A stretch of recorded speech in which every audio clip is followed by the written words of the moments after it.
Hey, welcome to Brighter Rays. This week is a study in Proverbs 2, 8, and 10 through 11 called The Purpose That God Gives Wisdom. I want to start with a quote from John MacArthur, and he said, "There's no purely political or legislative solution to the problems that currently ail our culture. Just laws, impartial courts, and equitable, honorable law enforcement can temporarily restrain the destructive progress of the grosser evils.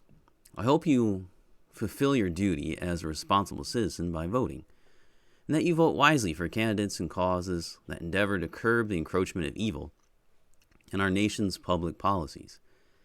But more than that, what our culture most desperately needs is a true spiritual awakening. The wisdom we urgently need from God is by no means hidden from us. God has revealed it in His Word. To cultivate this wisdom we need in our own thinking, we must study the Scriptures. To answer the folly of our culture with God's wisdom, we must declare what the Scriptures say and do it without fear or compromise." And that's true. This is what we're seeing described here in Proverbs chapter 2. Solomon commanded his son to receive his words and to treasure up his commandments.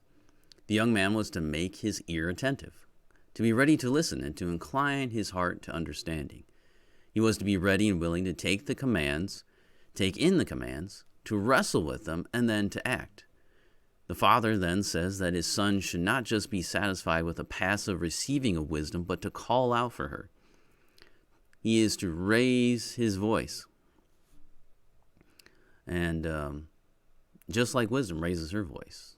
We saw that already in our studies. He is to raise his voice just like her, and he's to seek it like silver and search for it like hidden treasure. If he were to do this, then he would understand the fear of the Lord. He would find the knowledge of God. He would understand righteousness, justice, equity, and every good path. Now, this is the wisdom that we're talking about. This is wisdom from the Lord. It comes from His mouth. The Lord stores up this wisdom for the upright and is a shield to those who walk in integrity.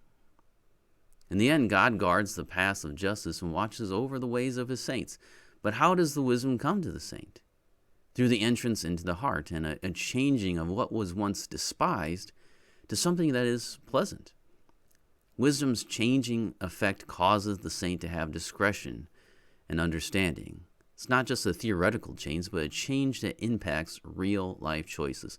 This wisdom delivers from the way of evil men and strange women. It leads to the way of the good.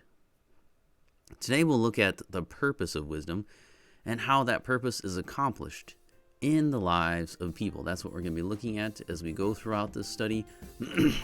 And hopefully you'll come back next time as we begin with verse 8.